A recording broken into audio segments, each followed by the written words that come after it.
welcome to the Teaching Kitchen at New York-Presbyterian Hudson Valley Hospital. My name is Emily, and today I'm going to be teaching you how to make an eggplant caponata. So a very traditional Italian dish that features, of course, eggplant. So this is an eggplant that we grew here at our very own organic garden. And one of the steps that I've done ahead of time is to roast the eggplant. So by roasting the eggplant, I use a little bit less oil than just cooking it on the stovetop. It absorbs a lot of oil when you do it that way. So I just drizzled it with a little bit of olive oil, went into the oven with a pinch of salt. And because this is a nice fresh eggplant, I'm not worried that it's going to have a bitter taste. Sometimes eggplant can be a little bit bitter. So if you are making this with eggplant that you're purchasing at the store, or perhaps in the off season, not in August, your eggplant might be a little bit bitter. So one way to remove some of that bitterness is to slice it into sort of 1-inch thick slices straight across. And then you're going to take some salt and just sprinkle it liberally over the eggplant. So you would sprinkle the salt over it and let it sit for about 30 minutes or so. And you'll notice that the salt is going to draw out some moisture from the eggplant. And if you look carefully on top of each surface of each sort of disc of eggplant, you're going to see some little droplets are forming. So that is quite normal, and in fact, that is the salt kind of pulling the bitterness from the eggplant. So at that point, you would take some paper towel and blot it to kind of remove that bitterness.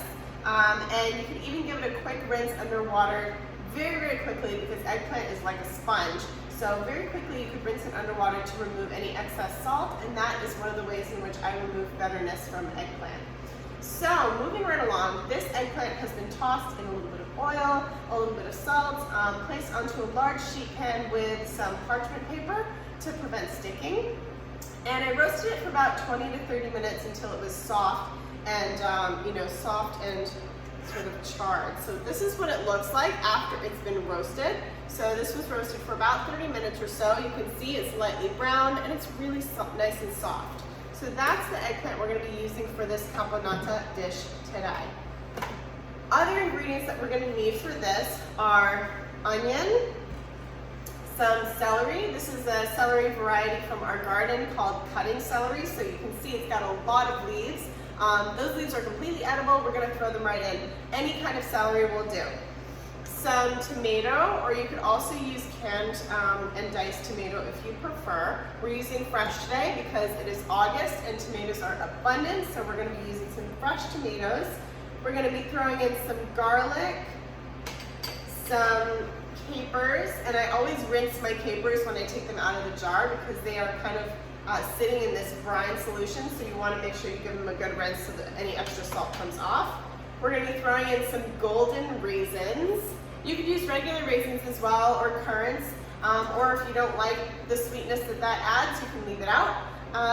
We're going to add a little pinch of sugar and some dried oregano. So again, here we have some nice oregano from the garden that we have dried. And we're going to throw in some tomato paste to give it even more of that rich tomato umami flavor, that really nice, that taste that you get. And then a little secret of mine is that I like to add a little bit of dark cocoa powder, just about a tablespoon or so. It kind of rounds out, the whole dish and gives it this interesting complexity and acidity, and it's really, really yummy. We'll sprinkle with a little bit of sherry vinegar or red wine vinegar or apple cider vinegar at the end, and that will be our dish today. So let's get started. I'm going to start by heating up my pan just a little bit. And yep, there it goes. And while that's going, I'm just going to dice up my onion quickly. So I have a good sharp knife here, and my onion, this is the top, this is the bottom. I'm going to curl my fingers, my holding hand, to make sure that it is not in the way. So my fingers are nice and tucked. And I'm just going to kind of push through that onion with this good sharp knife, taking off the top and a little bit of the bottom, right? Let's get rid of that. And I'm going to try to work through this pretty quickly so I don't fry too much.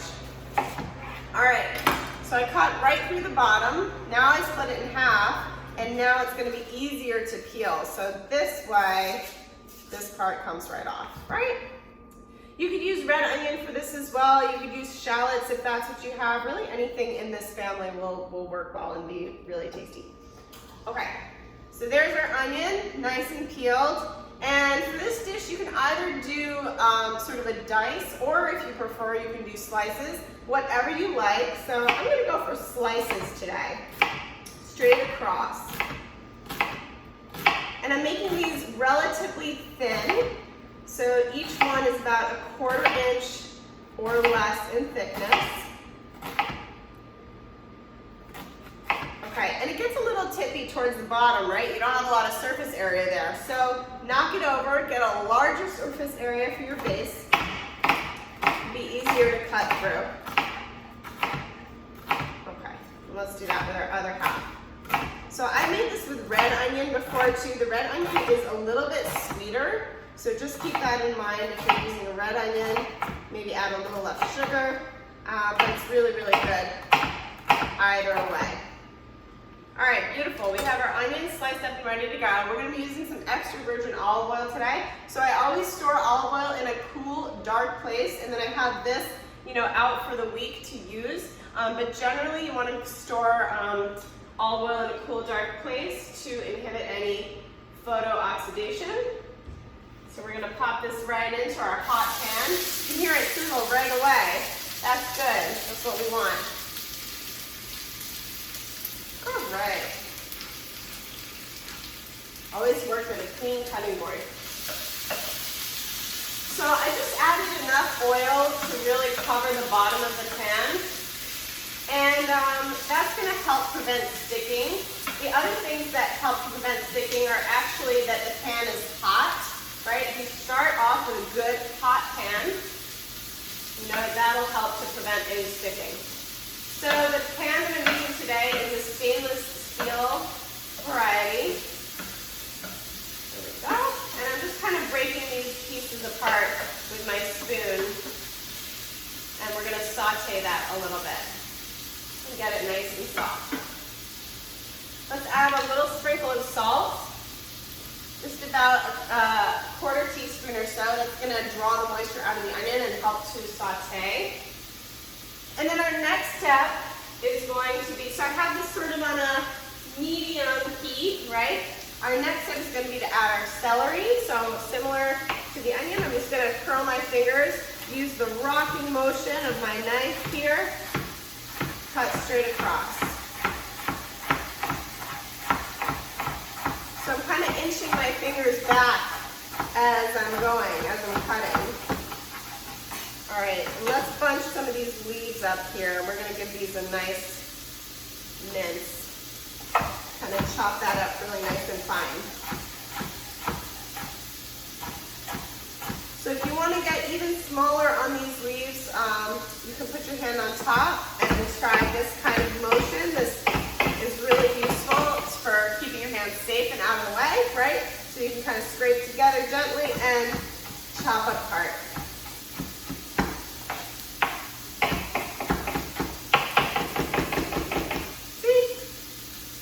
Down pretty quickly as you kind of keep working at it. Beautiful. So let's add this in with our onion. There's a couple big leaves left in there, but I'm not going to worry about it. All going to taste great. Okay. Now I've got celery everywhere. All right. Beautiful. So we're adding our celery to our onion, and we're going to kind of let that get nice and soft and maybe just a little caramelized and brown. Oh my gosh, it's starting to smell so good. Okay. Our next step is going to be to add our garlic. I usually add garlic after the onion is softened already for a little bit so that it doesn't burn, because garlic cooks a lot faster than onions. So this is our garlic, and I'm going to show you how I got there. I've got a garlic clove right here, straight from the garden.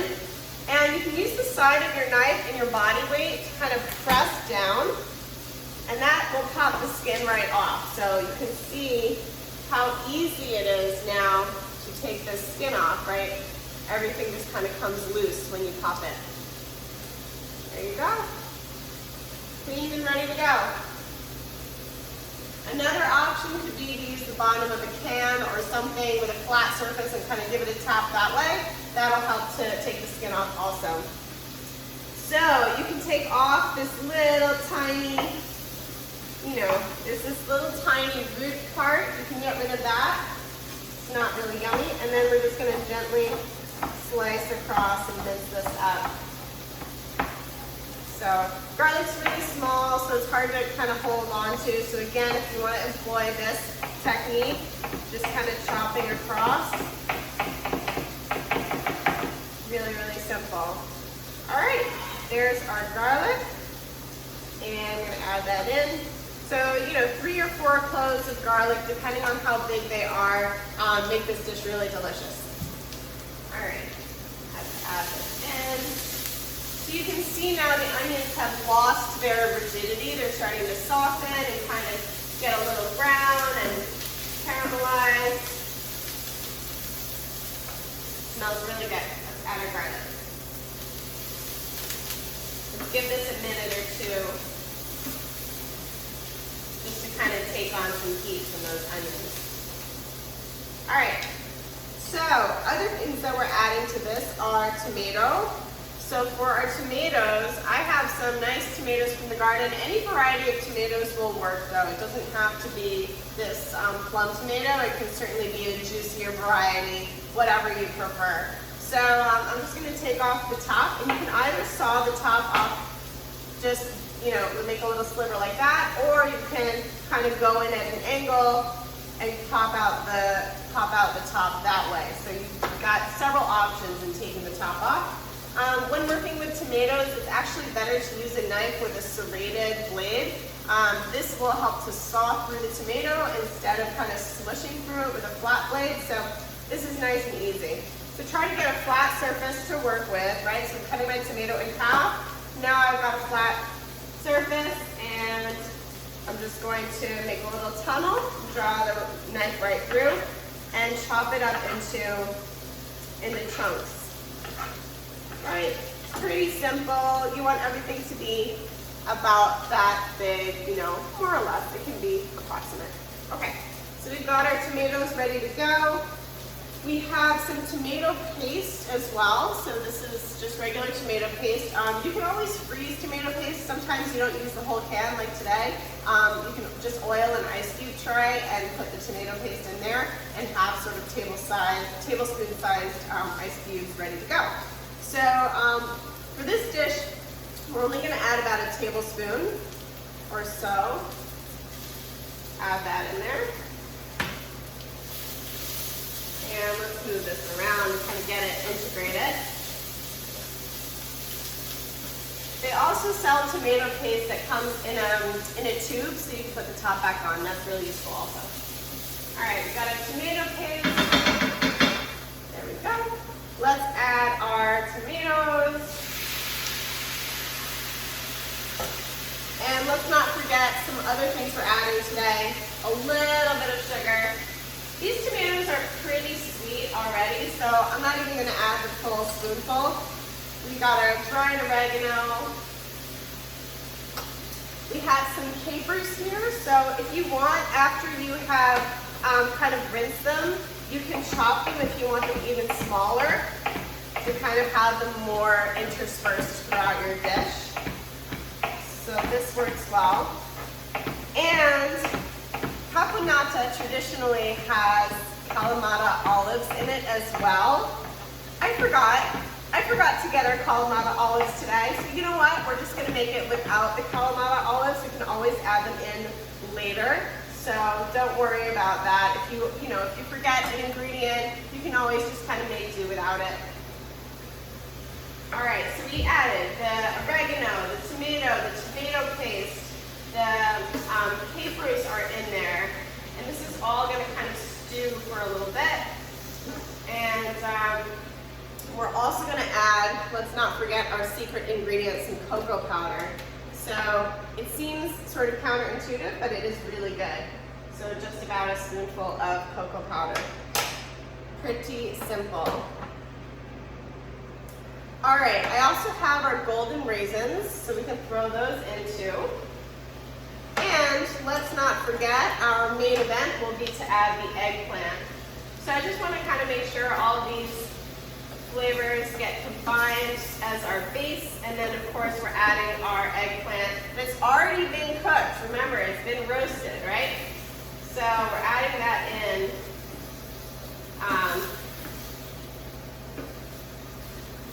At this point. And we're just going to kind of let all those flavors stew together. So here's our roasted eggplant. All right, let's toss all that in there.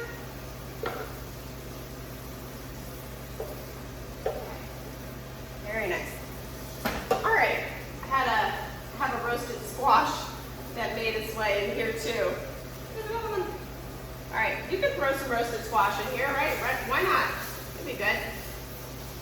Beautiful. Okay, so we've got our eggplant, our tomatoes, our onion, our garlic, our oregano, a little pinch of salt, our cocoa powder, the garlic, the celery, right? All of these are going to stew together.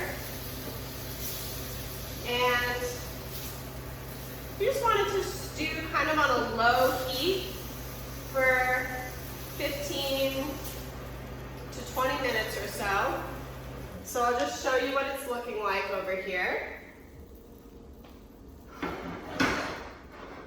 Okay, there it is. So you want to let that stew for about 15 to 20 minutes until the tomatoes really start to break down. And you're just going to have to imagine the Kalamata olives in there. And when you let it stew, you want to cover it, right? That way the heat and the steam and everything can kind of hang out and build together, and it's going to create a really flavorful dish. So the ways in which I like to enjoy caponata are either, topped on top of a nice crusty piece of bread, or even on its own as a side dish is really tasty. Sometimes I'll make like a zucchini linguine style pasta and throw this on top of that. It's really good on its own as a topper. You could even make some polenta and serve it right in the middle of the polenta and kind of stir it all in together. Lots and lots of different ways to enjoy this dish. So I hope you'll give it a try. Our eggplant caponata from New York-Presbyterian Hudson Valley Hospital's Teaching Kitchen. Thank you so much for watching.